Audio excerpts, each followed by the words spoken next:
Through a Scottish Prism, the programme that is unapologetically pro-Scottish independence and anti-Westminster rule. Everything we say here is viewed through a Scottish prism. Brought to you by Barhead Boy. Hi folks, welcome back to Through a Scottish Prism. I hope you and yours are well. Can't say we're dropping off like flies every week. We've got one of the gang missing, and this week it's Lloyd's unable to join us, but we have the other three with me. I have Eva, Phil and Alan to assist me. I'm quite a week, but let me start. There's time's racing on, and I've been asked by our friends at Liberate Scotland if I could give a wee plug and a mention out for the Bird Supper, which is going to be held on the Saturday the 7th, next Saturday, in the Salutation Hotel in Perth. So, you know, you've all got your pay now.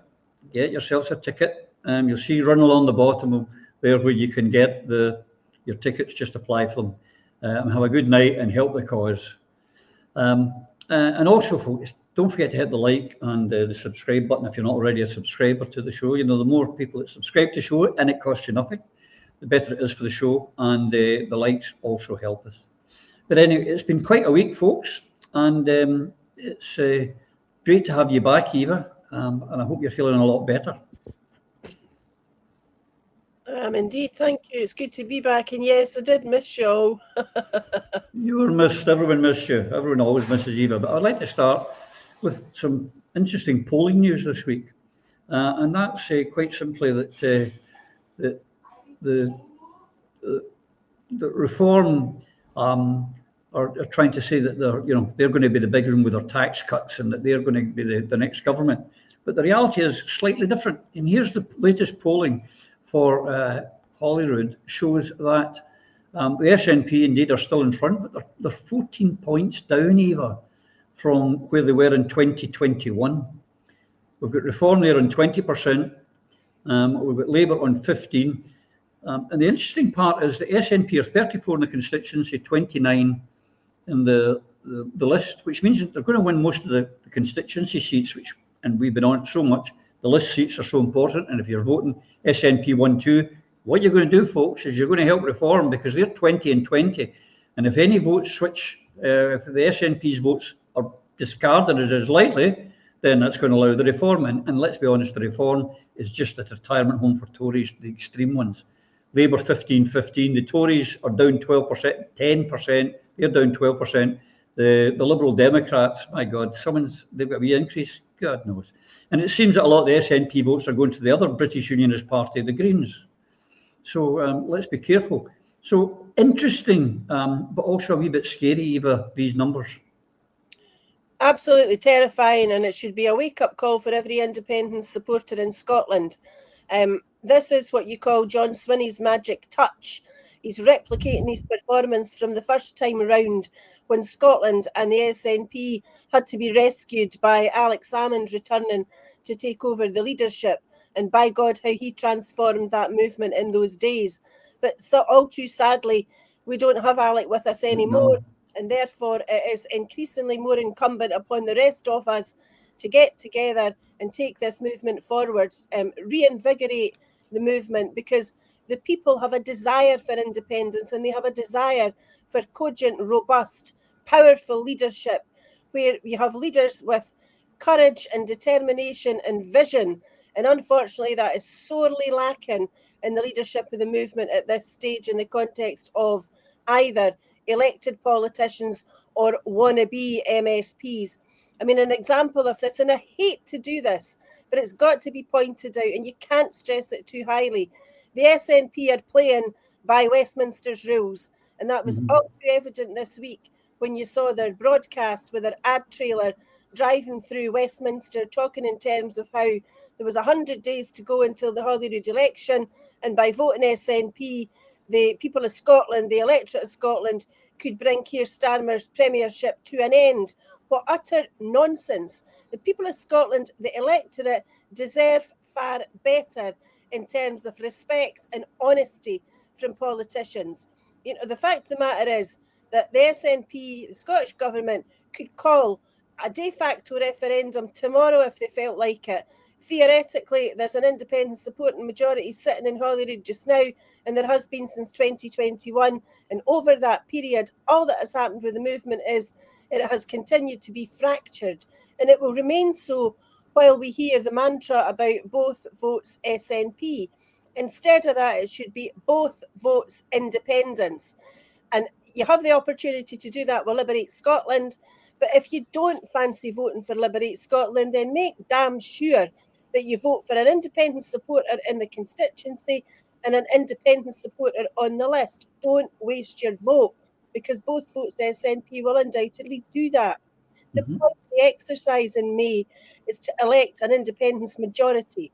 So that's a majority of independent supporting MSPs in the constituency and a majority of the popular vote, because these two things together would give us the international legitimacy, the international standing to say the people of Scotland have voted loudly and clearly for independence, nothing less.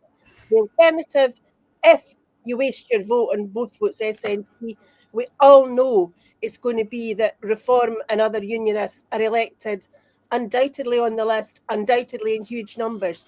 You saw it most starkly in 2021. Had people listened to Alex Salmond then and voted accordingly, we would be an independent country today. We would not be worrying about the impact of Reform. We would not be talking in terms of how Reform are Tories in wolves' clothing, because that's exactly what they are. Reform would not be a concern for the people of Scotland. We'd be trading perhaps as part of EFTA, but we would have good, strong links to Europe to deal with our economic issues. We'd have that housing corporation. We'd have real control of our own energy and other resources. And we would be able to be a peaceable, peace-loving nation who could stand up to Trump when he sends his men in to lift folk out off of Scottish soil or out of Scottish waters. We could be at the UN arguing for peace across the world. We could be an equal on the world stage. That ain't going to happen if people squander their votes on both votes SNP. We'll have at least another 5 years of dreadful austerity, people worrying about fuel prices, food prices. We'll continue to have a proliferation of food banks, and now and again we'll get a headline that says, baby box, child poverty figures are better in Scotland than they are elsewhere. The NHS is performing better in Scotland than it is elsewhere in the UK, and we don't need this. It's unnecessary poverty, unnecessary want, and it's the unnecessary hobbling of a nation of people who are crying out to be liberated so as to secure our full potential. And that will not happen if people keep their eyes on their feet and you're looking down on a daily basis at disgust and distress and want that's unnecessary, because we need the political will of people who are determined to lead Scotland out of austerity from beneath this awful, dark wave of bad politics, evil politics, and the politics of despair, which is all that Reform can offer to people who deserve far better. For sure. Alan, last week, even, touched on just now about how the SNP were saying, oh, vote for us to get rid of Starmer. Using British politics, the amount of times we on this programme have complained about the unionists talking about reserve matters in a devolved election. And here's the SNP doing it as well. But we were discussed last week a bill going through in Wales where such behaviour in Wales would result in punishments for the parties lying, because this is just a downright lie. It will not get rid of Starmer. It's just a nonsense. Yeah, and let's face it, what's going to happen when Starmer goes? Somebody else is going to take his place. Exactly. The leaders of these parties are not the problem. The prime ministers of these parties are not a problem. The problem is Westminster Parliament having total control over Scotland. Yeah. That is the problem. And that is what we have to sack. And the only way to sack that is to vote real independence candidates into Holyrood who will not take no for an answer. In fact, we will not be asking the question of, please, sir, can we have a referendum? We will be going in quite clearly, and we say it every week. We are now an independent country. Get around the negotiating tables or pop it. You're no longer welcome in our country. And we will run the parliament like it is an independent parliament. But I mean, these polls aren't showing Holyrood on a knife edge. It's showing Holyrood on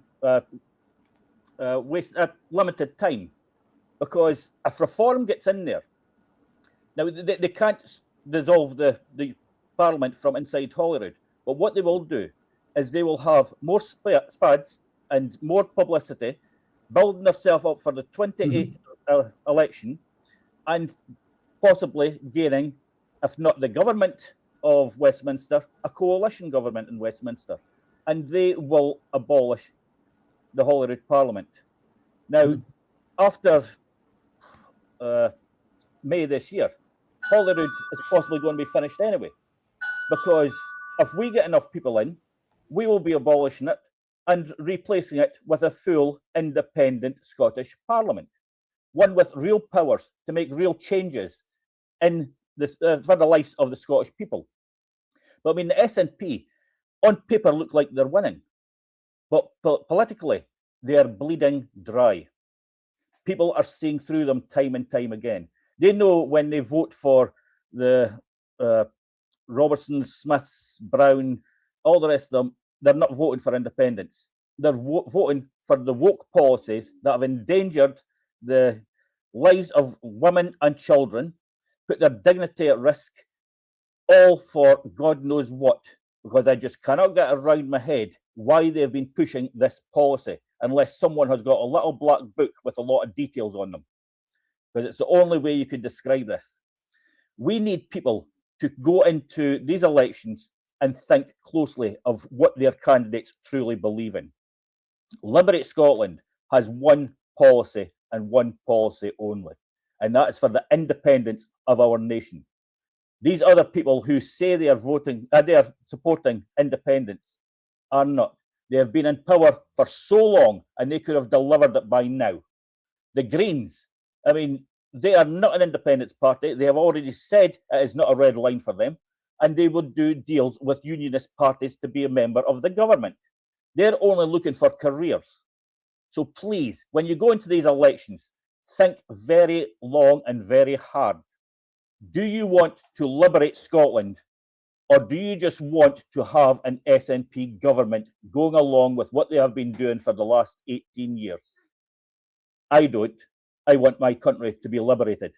And I am hoping that I will be a one-term politician if I am elected to Holyrood, because I do not want to be an MSP. I do not want to be an elected member. I want to free my country and then retire and let other people do the job. Here, here. And I'm getting too old, folks, to wait for too many more elections, so come on, get your finger out. One of the things Eva said, Phil, was, you know, quite rightly, in 2003 it was a disaster, and Alec come back to save the day, and Alec's not here. Not only is Alec not here, there's no one in with, you know, a modicum of what he had that can come and save. We can only save ourselves, and that's why we've got to do it, because the fact is, Phil, it showed in that when we put it up, 20% for reform will get you no seats in the constituency. 15% for Labour will not get you any seats in the constituency. You know, 10% for the Tories won't get you any seats. So all the seats are going to come from the list. And that's why it's important for independent supporters, as Eva's pointed out, as we've all pointed out, to vote for an independent candidate in the constituency, to take the constituency seats, and then switch your vote to another independence party. That way we take the list seats as well. We have a super majority. We're then in control. That's the tactic that's required, not party. Country before party. 100%, and we've been saying this for a while. A lot of independentistas throughout the SNP, ALPA, ISP, Liberate Scotland, anybody with any sense has seen this. The penny has dropped for many of us. And when you look at these numbers, I mean, one of the things that jumps out at me is that people are beginning to cotton on to this more and more, because the latest polling for Holyrood, the SNP are 34% on the constituency and 29% on the list. If nobody was clicking onto this, this would be, and everybody understood the SNP were truly for independence, this would be over 50% for both. and the SNP would be taking us to independence, because they would be doing what we the people want, providing us the platform to take our country back for our people. The fact that they are not, since Nicola took the reins, is now shown in the fact that their share of the vote has dropped to 34%, when over 50% consistently want independence. I know there's been a recent poll by someone, but still to be checked out, which would argue with that, but it's at the very least 50-50. More likely closer to 60% want independence. And the SNP do not represent the majority of people who want independence anymore. They're rapidly reducing. And even amongst those who will vote them on the constituency, realise that the list vote is a complete waste, as we've stated. So just 25% of Scots say they even approve of the SNP's record in government. But this is significantly more popular than UK government's performance, with 68% of Scots being unhappy with Labour. The other figures here were the constituency vote, down 14 points. That's down 14 points to 34% since the 21 election. And 29% of the regional vote is down 11 points, the lowest since 2003. That is the reality. And, you know, more again, I'm quoting from the Herald primarily. So when you extrapolate and what Curtis, the usual Sir John Curtis, pinch of salt, but nonetheless, the SNP would return 60 seats, Reform 23 and Labour 15. So I think those are exaggerated. I don't believe they're going to get the 60. And it would mean John Swinney, again, would fall short of the majority, considerably short, and he'll be more short than that, I believe more short than that prediction, that he states is required to secure a second independence referendum, which is a lie, of course.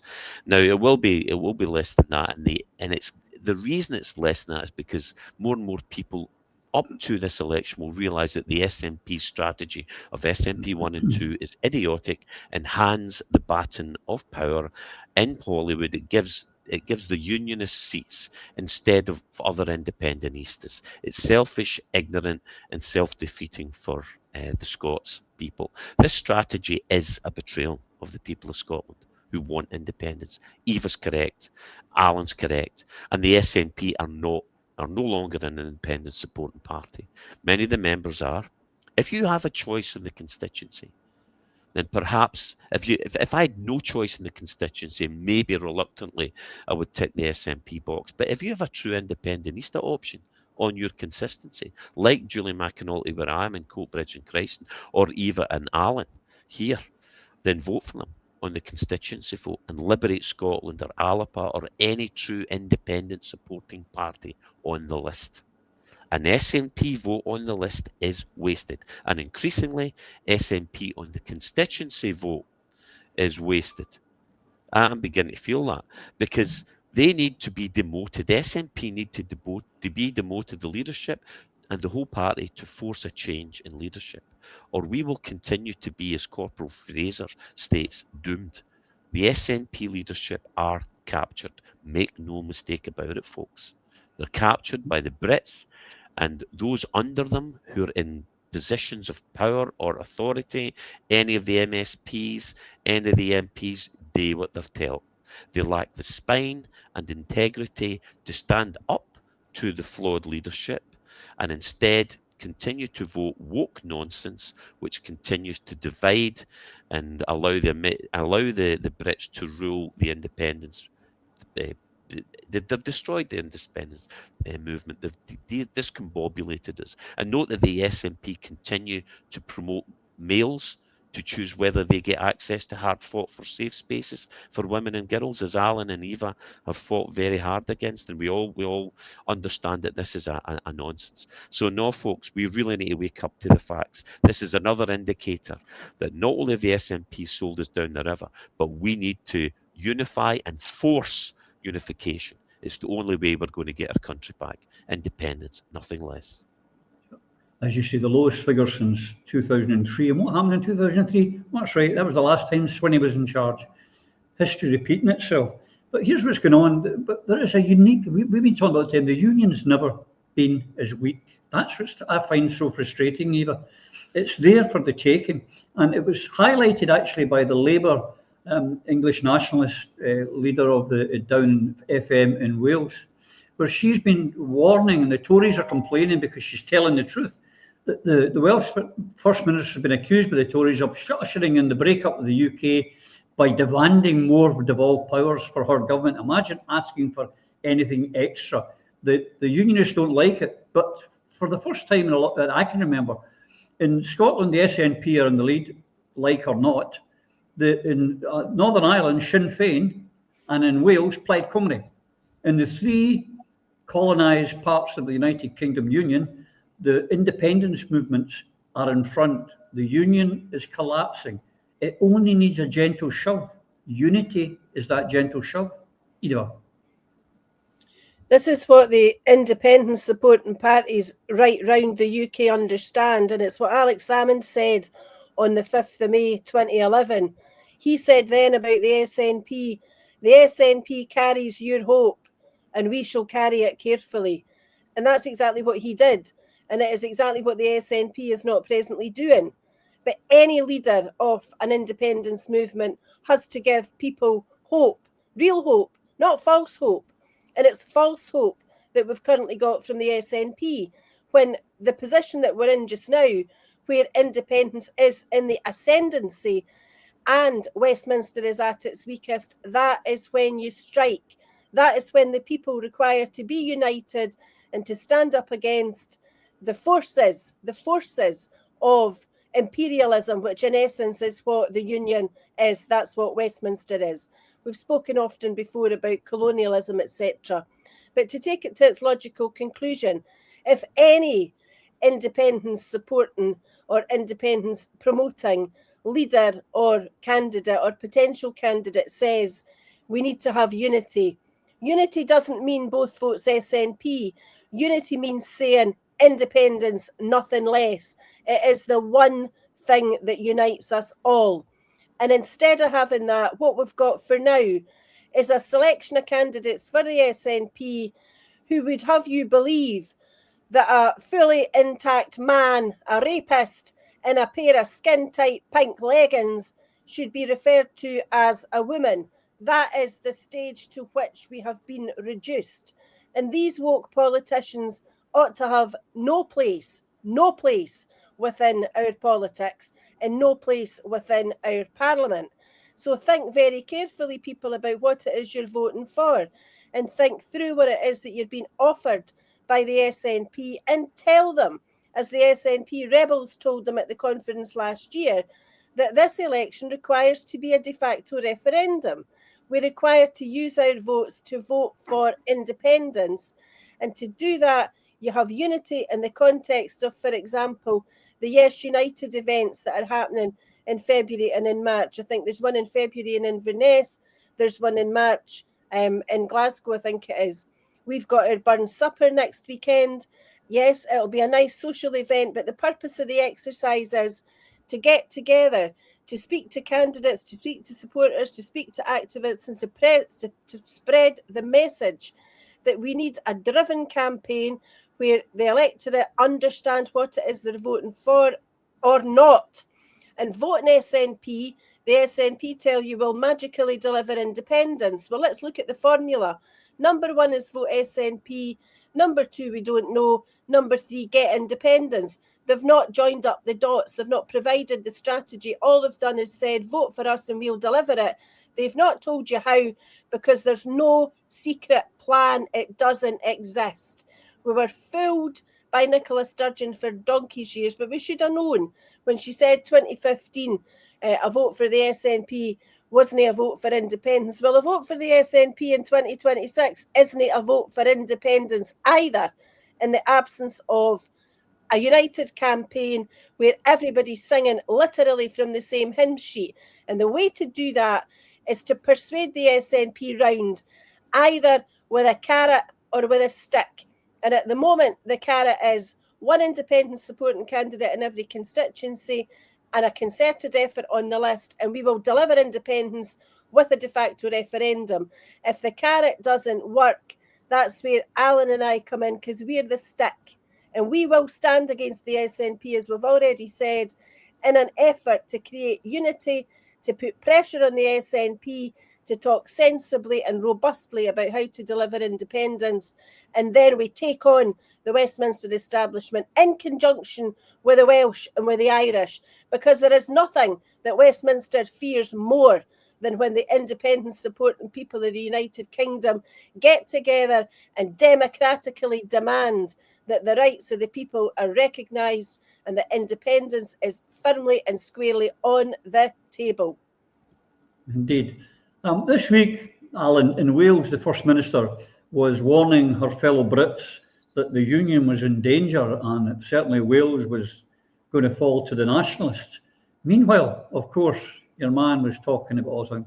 Sanwa, he said nothing, wouldn't say anything. He was too busy trying to get a scalp, trying to doing the old SNP bad. He doesn't want to admit the reality. They don't want to talk about it because they're so scared of the truth.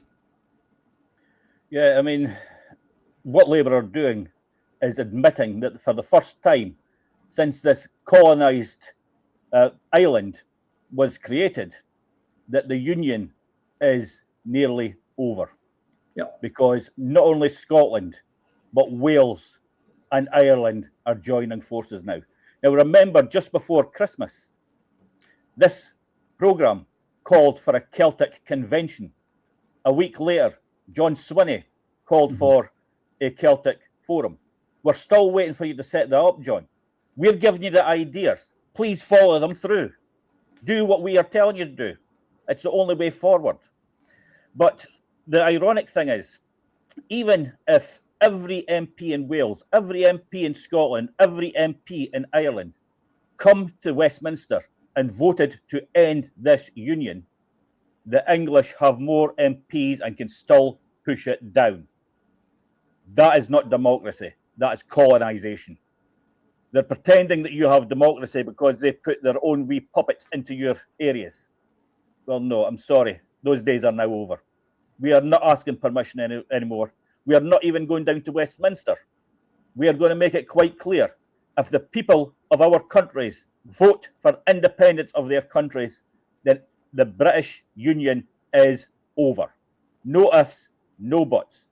But the other interesting thing is the British press and media aren't advertising this, aren't telling the people that the three nations are now setting themselves up for independence. And it's nothing new, because even this week, we had an issue with Scotland debates. Colette Walker, the leader of the ISP and a coalition member of Liberate Scotland, applied to be on debate night. She didn't ask to be on the panel. She just asked to be in the audience, where she would have had the chance to ask a question. This was agreed. They said, yeah, that's not a problem. You'll be in there. And they made arrangements for her to sit with her PA and her guide dog to have room. A couple of days later, they revoked that invitation, stopped her from going, because they are terrified of the alternative and real independence movement having any publicity. Well, I've got news for you, BBC and all other media. We are going old school. The women didn't get a vote by appearing on BBC.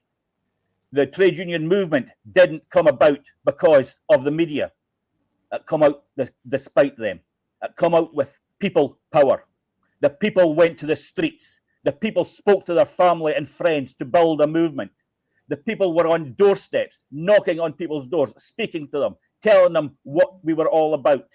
And that's what Liberate Scotland are going to be doing. And we are asking every single viewer here to join with us. The more people we have, the quicker we can get this done. And we can make sure our views and our points and our policy of independence, nothing less, will get to every doorstep in Scotland and bring the people of Scotland with us. The media are trying to block us because they fear a true independence movement. 2014 gave them a big flag. Well, let's make the 7th of May 2016 the largest earthquake in British politics by having Liberate Scotland defeat the British establishment and free our nation. Yeah, and while it's all going on, Phil, the union's at its weakest The independence parties are showing in the majorities in all the other parts of the Union, the Celtic fringes. What was the leader of the Scottish National Party doing this week? He was down in London, signing an agreement with the City of London SPIVs. Does that strike you as the action of someone who wants to break the chains with London? It strikes me, Phil, that he's tying us to London by signing that document. We should have nothing to do with them. We should have no truck with the City of London. None whatsoever. Correct, but this is John massaging his ego. And it takes me back to 2015 when Tommy Shepherd stood up and said, we're going to be good parliamentarians. And I'm sitting behind him going, what? Sorry, run that past me again, Stanley. We're going to be good parliamentarians. What are you doing there, John? You know damn well they're killing us. They're killing our people. 1 in 4 people in Scotland in poverty. And it's getting worse. And you're down there cutting. I haven't had a look at the deal. You haven't had a chance to see what he's actually signed up to. But I can guarantee you'll be smoke and mirrors, and there will be no benefits whatsoever for Scotland. Johnny boy, you're desperately trying to hang on to your popularity, which was never really great, and quite frankly is doomed. This election will finish you because you will fail yet again.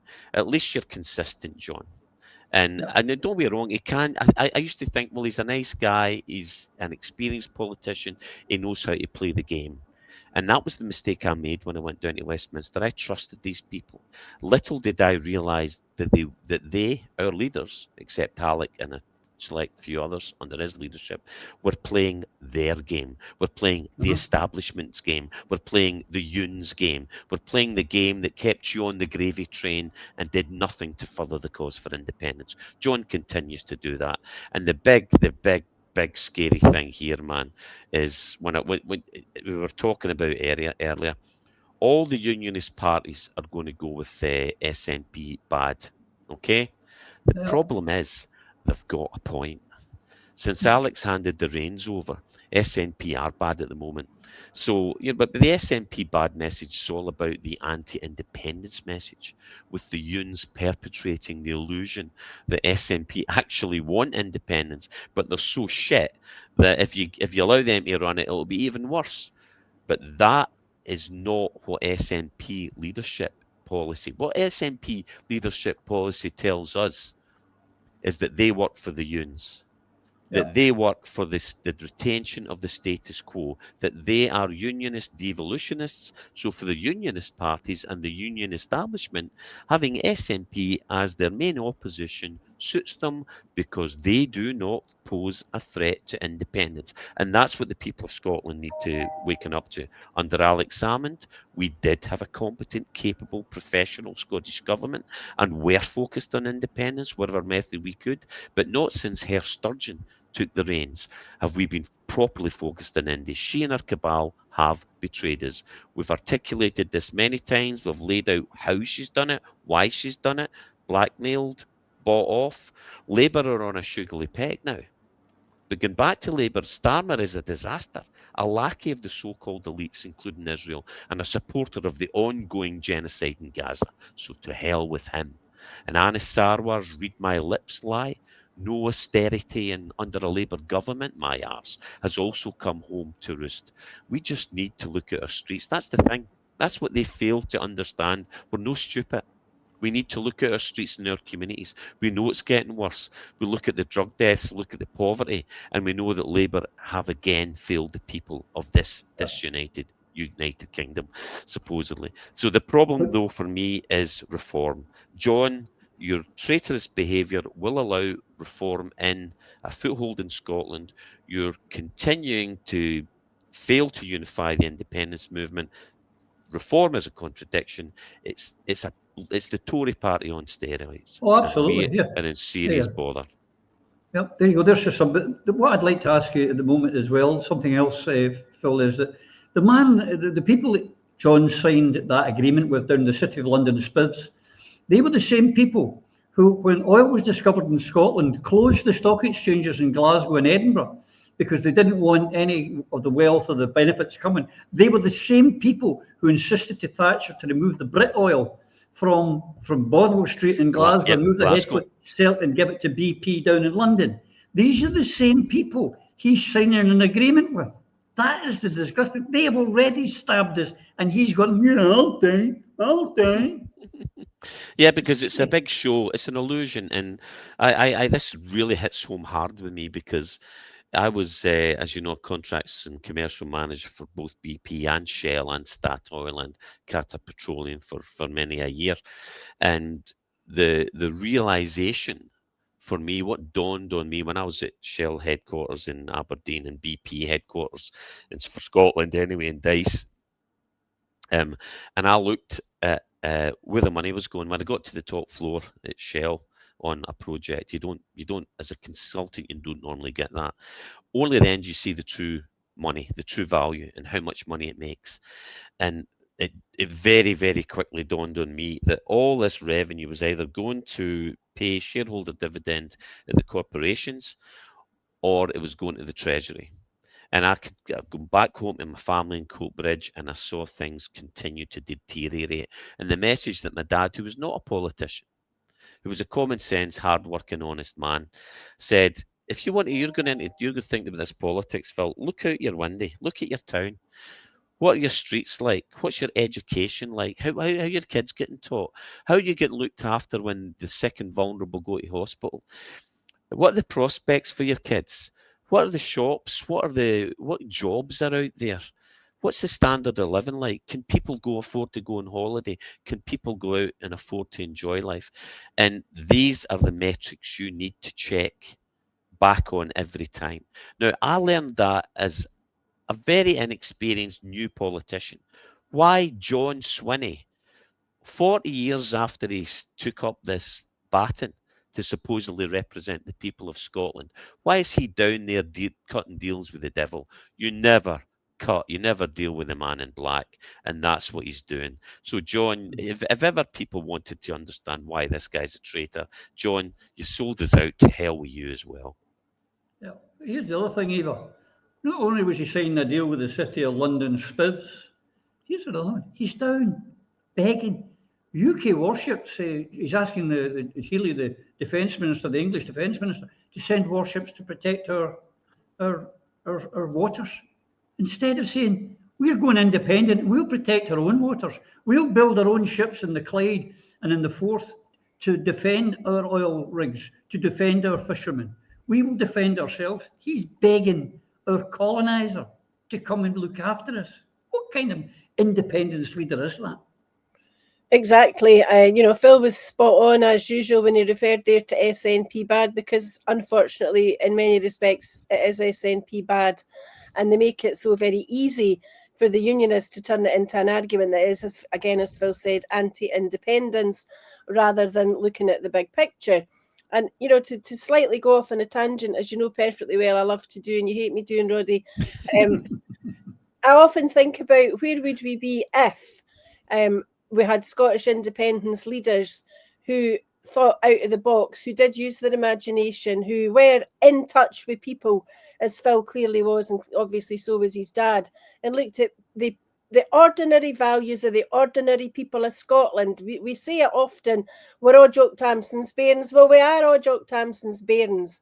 And, next week at the Burn Supper, no doubt we'll be singing a man's a man for all that and the likes. But these words are so important because they strike, they pull at your heartstrings, because they really matter.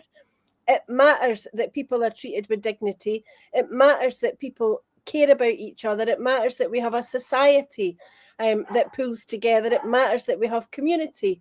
Now, I'm fortunate in Alva. We've got a fantastic landscape here with beautiful parks, hills, scenery, and an amazing organisation of local people that run the Alva Games. So every year they have the Alva Games, fantastic opportunity for people to visit at the beginning of July. The shows are there, but it's a Highland Games. There's stalls, there's all different sorts of food and entertainment. There's cycling, there's Highland dancing, tossing the caber, putting the shot, you name it. But what happens once a month is that the Alva Games Committee has the bingo tea. And all the local, mainly older women, come and play bingo for prizes, and they have raffles, and they have a cup of tea and a sandwich and a sausage roll at break time. That's what makes a community. These things really matter. But if you keep an eye on what's happening in your own place, as Phil narrated so well there and so passionately, look at what's happening in the towns and villages of Scotland, and it's unnecessary. Yeah, it's potholes and it's empty shops and it's boarded up shops and boarded up hotels, and the pubs are closing. And there are folk at school who are wondering what's going to happen when it's their time to leave. And you go to hospital and there are unnecessary queues, and you go to the GP and you wondered how long you wait for an appointment. You try to get a hold of a mental health worker because there's a mental health crisis in your family, and they're like hen's teeth. It doesn't have to be that way, and it wouldn't be that way if John Swinney in particular, because it always comes back to him, because he's meant to be the boss, he's meant to be in charge. If he was sitting in Bute House with a notebook like that one, he would be saying to his cell, stuff these spads, these young folk that don't have real life experience, that are coming in here spinning for the sake of the SNP. He'd be saying, whose number's in that book that can help me to redraw the political map of Scotland? And he would have a list as long as my arm of folk that he would be phoning and getting in and saying to them, right, Alec Neil, or Michelle Thompson, or Joanna Cherry, or Philippa Whitford, or Anne-Marie Ward. What is it that we need to do to turn Scotland round? Let's do a two-stage process. Number one, where do we require to reinstitute competent government, and how can we do it overnight? Alec, you start with housing.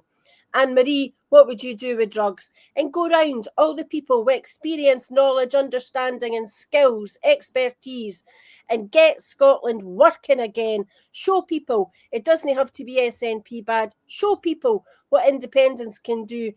Establish that competent government that we used to have, and at the same time get the constitutional experts in, get that constitutional convention up and running. Again, I go back to the SNP conference in October when Keith Brown announced the convention, which still has not yet been birthed. It doesn't exist.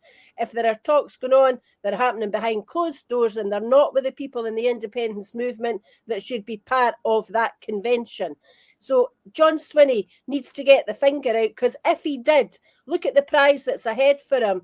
Not only does he get Scotland working again by reinstating competent government where people can take their hat off to him, where he can bin his opposition to the For Women Scotland cases, where he can bin the woke agenda, and instead make this country what it was for a while under Alex Salmond, somewhere that was truly progressive, where there was hope for everybody to achieve their potential, and get on the table the plan for the de facto referendum in May, so that on the 8th and the 9th and the 10th of May 2026, we're celebrating in the streets because we have voted for independence, because we have got a majority of independents supporting MSPs on the constituency and on the list, and all is over, bar the finer points in negotiating, which will include no warships in Scottish waters, no foreign illegal American Coast Guard vessels in Scottish waters, and no weapons of mass destruction on the Clyde in due course when we take our country back. He can do that if he speaks to the right people and he takes the right action, and he does it today. Indeed. And one you didn't mention, but I'm sure you would, was one of the Achilles heels of the SNP's ferries. So Stuart Bannatyne, get him in.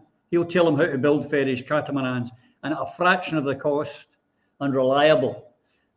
Indeed, Alan, he's begging for warships. He's begging the City of London to bring some investment. You know, please, can we have some more, sir? I'm ashamed and embarrassed when I see that. How about you? Well, let's make this very clear. Any contract signed by the SNP will be null and void in an independent Scotland. They are being done so against the people of Scotland's will. These contracts will either be renegotiated or binned. For example, the Freeports will immediately be put in the bin because they are not in the interest of Scotland. But for Swinney to call for British ships to come up to Scotland to protect us from who?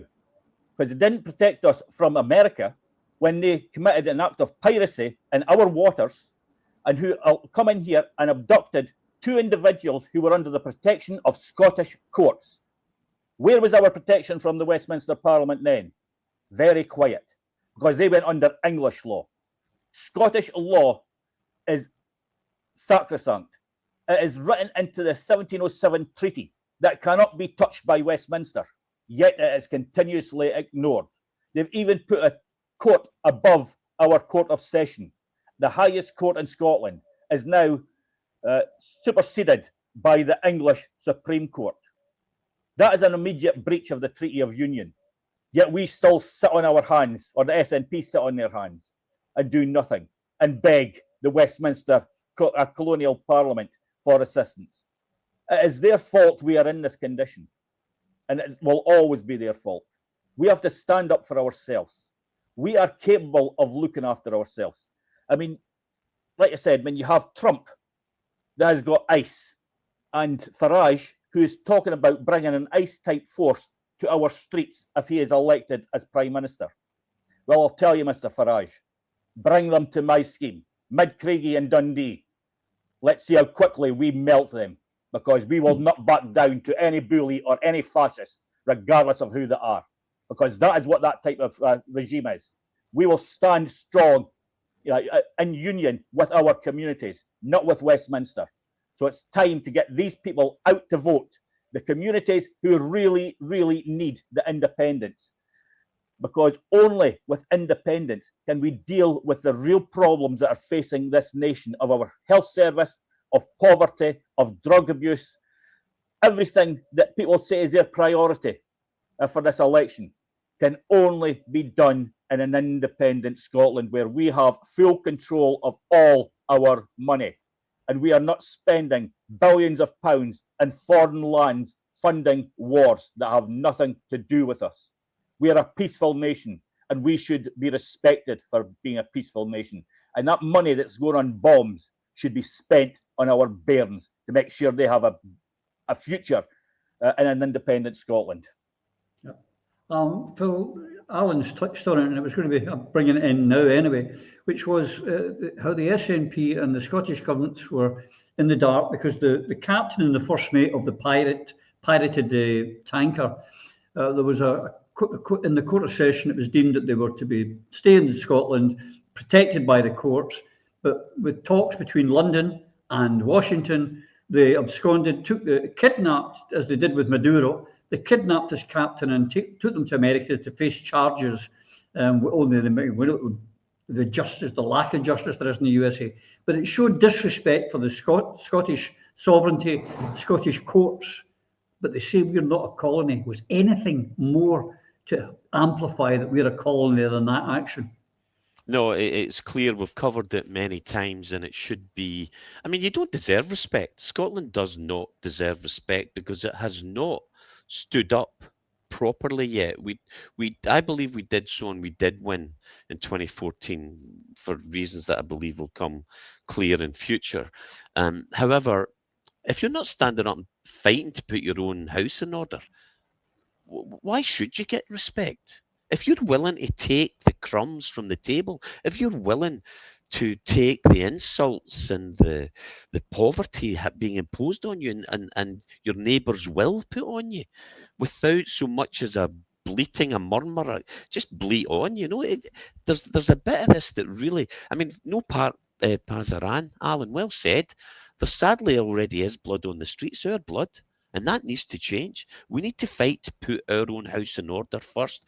And getting respect means standing up for your rights, the rights that we believe in, which are not the same as our English colleagues south of the border. We are more of a socialist country, and that's what we want. And by God, we are heading into serious trouble. So no, that's a clear indication that we are a colony. You're absolutely right. And the sad thing is, until we stand up and do something about this, we're going to get more cuts imposed upon us. As we talked about earlier, the reform tax cuts, they're going to give us so much trouble. I mean, The Institute of Fiscal Studies looked at this, and they're not necessarily to be trusted. But in reality, this will result in the destruction of the welfare state and massive slashes to services, education, and health. And I would urge people to go to Richard Murphy's site. This is what we are. If we don't unite, the core thread here is we need unification. We are a colony. We are in trouble unless we get our act together and put our own house in order. And for that means we need to unify, we need to oust the traitors within, and we need to focus on looking after our own. Now, reforms say that they're going to cut the spending of all local authorities it now controls. That's what you need to do. When reform get into power in Westminster, look at what they're already doing in the local authorities. And what Richard Murphy did, he looked at this and he went through the key insights on education, adult and children's social care, public services, highways and transport, public health, housing, cultural, environmental and planning services, fire and rescue, central services, and all the remainders, looking through the budget. And what he went for, he says, where could the cuts be? Well, based on comments by Farage, Tice, and other leading reform personnel, he said it looks most likely to be reduced support for migrants in any way possible, even if cruelty and absolute hardship result. Andrea Jenkins, the new mayor of Lincolnshire, says she wants migrants held in tents, not hotels. Seriously, that's what you're voting for if you allow this to happen, if you vote SNP2. Support for children with autism, ADHD, and special education needs. Farage made it clear recently that he thinks all of these are overdiagnosed because he's such an expert. What a piece of horseshit this guy is. Do not vote SNP2. That's what you're voting for. And he clearly doesn't really believe they exist.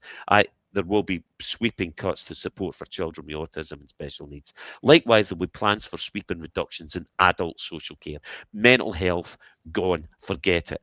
All the work that's done in depression, autism, ADHD, and other conditions which are present, massive barriers to entry into the workplace, will be ignored for reasons for supplying care. Public health services, cut. Farage hated everything to do with COVID. They will claim such services are not needed. Libraries, parks, sports centres, closed. Argument is that they've made is that the market should supply such things. The market. You're an idiot if you trust these clowns. These evil people they're the troubadour that puts the last sword in the bull as the people. They're supposed to be John Bull. Even their own English people are going to get slaughtered here. Support for the arts, or you don't even think about it. Reform hates anything that they think is intellectual. Diversity, forget that. That's not going to happen. That's not going to be anything to do with sustainability will go. So basically what he's pointing out is everything of value that we value as Scottish people is at risk. But guess what's going to stay probably? Potholes and bin collections. Why? Because they matter to the occasional voter.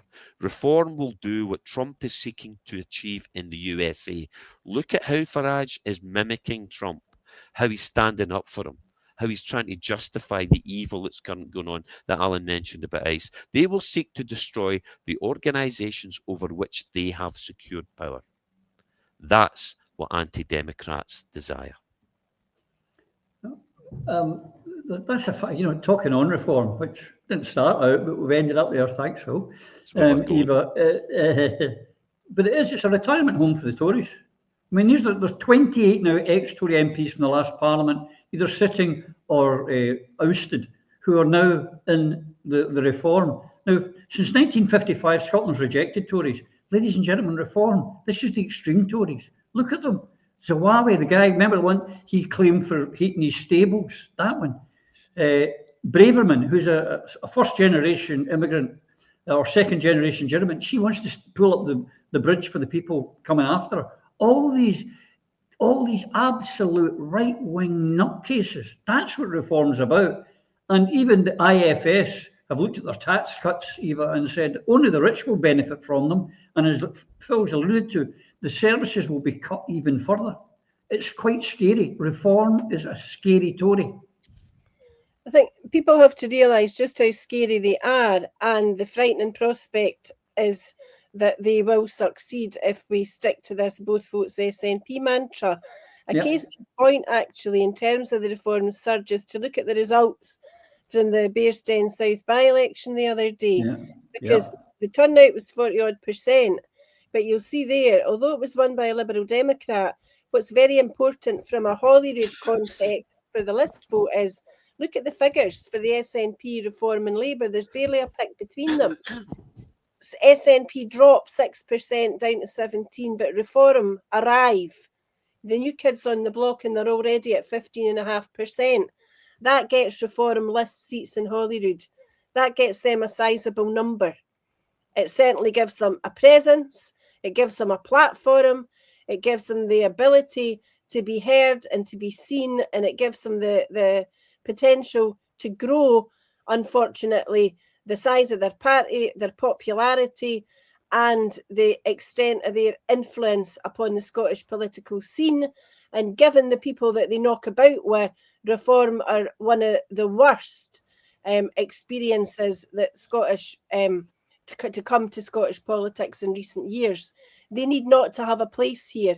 They would not have a foothold within the Scottish political scene, and they would not have the opportunity to be elected to Holyrood if we had that united campaign for independence. And we've got to keep reminding people of that Reform have nothing good to offer the ordinary people of Scotland. They're there for the elite. They're there to line their own pockets. They are there, and it's increasingly more obvious that they're there with the politics of hatred and the politics of division.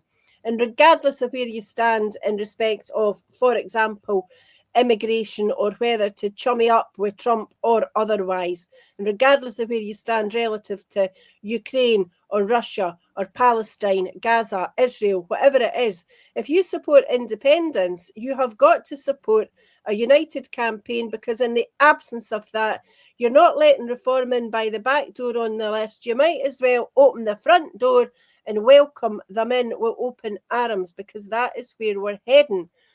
But John Swinney can head that off with one phone call to each of those people that we mentioned earlier and get the ball rolling towards that de facto referendum for May. In its absence, the next 5 years with Reform MSPs in Holyrood, you think it's a clown show just now? Well, at the moment, there's still some brave voices there. You know, sad day when Fergus Ewing is no longer in the SNP, but hopefully he'll be re-elected as an independent. Sad day that Annabelle will not be there. Sad day Michelle Thompson won't be there. There's a lot of good people, particularly good women, standing down that have given, in some cases, almost a lifetime service to Scotland and to our cause. They're not coming back, and that tells you all you need to know. Who's going to replace them? The right-wing nutcases who are there for self-interest and certainly aren't there to deal with the potholes or the NHS or mental health crisis or drugs crisis. They're there to tell us that we need to stay exactly where we are, which is in the grubber that Reform will have most of us in if they're allowed to get away with it. Absolutely. And if you look at these results here, the one thing, just as I was saying, you know, it's a retirement home for Tories. Well, Reform have come in with 15%, Alan. You'll notice the Tories are down 17%. So it's the Tories are now, who can't win an election under the name Tories, are suddenly sniffing that they can get in with their dirty, vile, right-wing extreme policies with Reform. That's all this is. It's just masquerading as someone else. It's Tories. Yeah, I mean, it's just Tory party under a different name and more vile policies. Yep. I mean, 28 ex-Tory MPs in that party. The majority of those who are leading that party are all ex-Tory, and they claim that they are an anti-establishment party. They're led by the establishment. How could they possibly be an anti-establishment party? They then claim that the Tories made a disastrous, their policies were a disaster, the last government they had. They were all in the government, front bench. They caused the problems, and now they've moved over to Reform. It's total and utter nonsense. But I'd like to address something that was mentioned a couple of weeks ago by one of our viewers, that when I talk about Reform, I always look like I'm calling anyone who votes for Reform racists. No, I don't. I'm saying that they are voting for a racist party. They may be voting out of fear, but they are still voting for a racist party, because Reform lives on hatred. Hatred of anyone who is not of their kin. It is like the rise of the Fourth Reich. This is how Hitler came to power. He blamed others who were not of the same colour, not of the same religion, and he killed many. Farage may not be killing many at this stage, but he is certainly putting a target on their backs. He is putting a target on these people's backs. But remember, these Farage and his ilk are blaming foreigners for everything that is happening in this country, for rape gangs and all the rest of it. Where was their outrage of the 2 foster carers from Glasgow who abused children in the 80s? There was nothing. They said nothing about that. If they were Pakistani, I guarantee there would have been demonstrations outside that court. Same with the sex ring of all white men and women who were abusing children from the age of 4. They said nothing about that because it's not about rape or abuse of children that they're interested in. It's about the colour of someone's skin. And people have got to waken up for that. These people who are coming over here want to live with us in peace. Yes, there are a couple of people who are coming over here as criminals, but they are in all sections of society. Perhaps what we should be having is when they're coming over here as asylums, is to have explained to them that they are coming into our country. They must respect our culture. They must live by the law of our land. Then, if you do not live by the law of our land, you will be on the next plane back to where you come from, because we are putting our hand of friendship out to you. Please respect it. Other thing that people should remember is on Christmas Day, when you run out of loaf of bread, who do you go to? Your community shop. Who runs that community shop? A foreigner. Because Britain is no longer a country of shopkeepers. Britons do not want to run shops because they're competing with major multinational companies. Our colleagues that are running the shops now do a great job, and they keep us supplied locally and as cheaply as possible. So please remember, when you're attacking foreigners, you're attacking these people who you know, people who are friends, people who you do not no longer see as foreigners because they've been in your community for so long. These are the people that Farage is going to go for, just like Donald Trump. He's not going to abide by the laws of the land, of people actually being citizens of this country now. It's going to be a case of, if your colour doesn't fit mine, you're out of the country. We're not interested in you. So that is what Farage and Reform are all about. So if you're voting out of hate, think again. Take a little bit of reflective time, because you don't have to vote for an extreme right-wing party to give the SNP a kicking. You have the Alliance to Liberate Scotland as an alternative, centre-left organisation who believe in nothing more than independence for our country. That is who you should be transferring your vote over to. Let's not put our children's future at risk by voting Farage and Reform. Because remember, to get rid of all your benefits of free prescriptions, a decent NHS, a decent welfare state, all they have to do is make one cut, and that is to abolish the Scottish Parliament.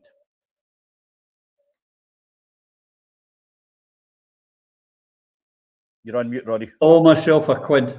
The bin fire that's going on in America just now, their own citizens have been shot in the face. American citizens have been deported, all sorts of things. Just remember, Farage is a pound shop Trump. That's all he is. And these are Tories. Never trust them. Look, time's running out. I want to give one last topic, if I may go, folks, and that is this week, Phil.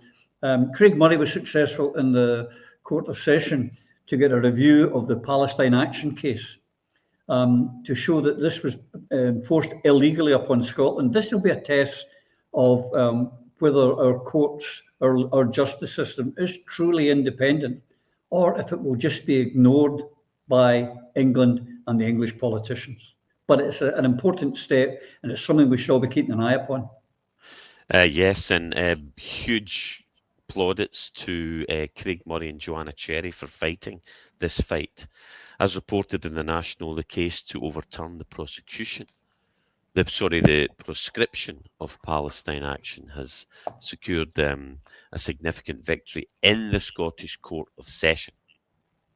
So now, if for anybody who's in another planet, the UK prescribed Palestine Action, or as I saw with an excellent T-shirt, Plasticine Action. You put that on, you can get away with it. But they prescribed Palestine Action as a terrorist organisation under Home Secretary Yvette Cooper, and that was just last year, 2025.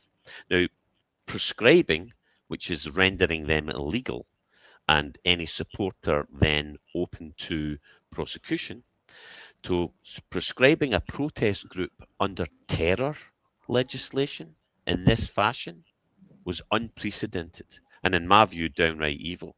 And it's basically what you've got is Yvette Cooper, bear in mind, is taking money from Friends of Israel. The Israeli lobby call the shots. They control much of the American system, and they control much of the British system, and they control much of what's happening in Europe. And to be honest, the problem in the Middle East, most of the problems in the Middle East would go away if Israel did. And that's just a sad reality.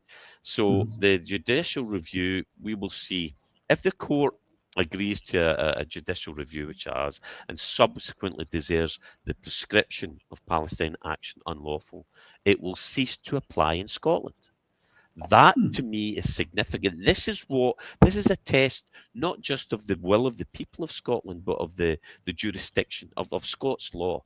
The once proud Scots law that has succumbed and kowtowed and bowed to English supremacy for way, way too long, with a few exceptions. Craig Murray, if you remember, was persecuted and prosecuted and went to prison for jigsaw identification and absolute nonsense because the Scottish system was subjugated by the powers that be in England. And we're about to see if, for once, the Scottish justiciary will stand up and the Scottish judge will stand up and apply the truth, Scottish principles, and show that Scotland is indeed free thinking and able to stand on its own 2 feet and a judge for its own values. Let's see. I'm very much look forward to it, but I know Eva would have much more to say on this. Yeah, well, I'm hoping so.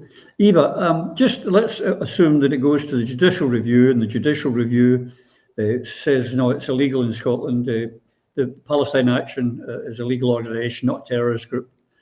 And they still start arresting people. How does that affect the Scottish legal system? Would that be, how would you're in the inside of the track, would this upset the legal system? This whole carry on shows you how stupid it was for Westminster to go down this particular route in the first place, because what Joanna Cherry said the other day, and it was great to see her there, she said, this is a case of great constitutional significance, which impacts on fundamental liberty and the human rights of people living and working in Scotland. Generally, people enjoy freedom of expression, freedom of assembly, set out in Articles 10 and 11 in the European Court of Human Rights. This proscription has curtailed those liberties. In submissions, lawyers for the UK government said that MPs had acted lawfully in identifying incidents which they believe justified a ban under terrorism legislation. Now, if you listen very carefully to the vocabulary, terrorism regulation. So you support or you promote a proscribed organisation, you are deemed in essence to be supporting terrorism. But in Scotland, there have been very many people, I'm sure it's well into 3 figures now, who've been charged or to be prosecuted under that legislation, and yet they've been offered by the Crown Office and Procurator Fiscal Service a fixed penalty, like you would get for a parking ticket. That shows you just how insignificant the Fiscal Service appears to believe these offences actually are. And that's before the court has ruled in relation to whether or not this legislation should have force in Scotland. So I think you're going to see a lot of shifting ground, because it's generally becoming accepted that there's something very rotten in the midst of this, and that it does go to the heart of your absolute human right to freedom of expression, freedom of thought, freedom to demonstrate and to be able to exercise those rights democratically without harming others. That's a different thing. You're not allowed to harm others, and you shouldn't be harming property either, quite frankly. But that's not the nub of it. The nub of it is freedom of expression. So I would imagine it's got a long way to go, and there'll be, you know, a lot of chicanery going on. There probably won't be much discussion behind the scenes, but there'll be a pretty robust, I would imagine, support for Joanna and for Craig for taking these brave steps. I don't want to see people getting arrested and locked up unnecessarily. It's not nice to be on the receiving end of that, particularly when you're standing up for your principles.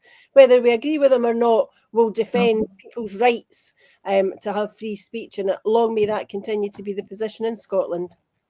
Here's the thing that worries me about it all, Alan. We have a government in England which has deemed that there is no genocide in Palestine, but we've seen it in our eyes. It's on our phones daily. They've now prescribed the Iranian Republican Guard as a terrorist organisation, but not the IDF, who've killed 20,000 children. They're arresting people for, you know, opposing genocide. I'm worried that, you know, the judicial review comes through, and they just ignore it and carry on regardless, and treat us just as the colony that we are. What will happen if the judicial review goes through and wins? The UK government will appeal it to their Supreme Court, the English court having the permission to overrule the highest court in Scotland again. Are we a colony? I believe that definitely says we are. Now, the biggest problem we have here is terrorism law was supposed to come in to protect the citizens from terrorism. It is now being abused in the same way as breach of the peace was used in the 70s, 80s, and 90s. It was used against trade unionists on picket lines. It was used against any demonstrations that always got lifted for breach of the peace. I forget how many times I was lifted for breach of the peace, simply for holding placards. But again, they never come to anything. You're just held down in the prison cell for a wee while and then let go again. But these laws are being abused as a means of controlling the citizens who are the employers of these members of parliament.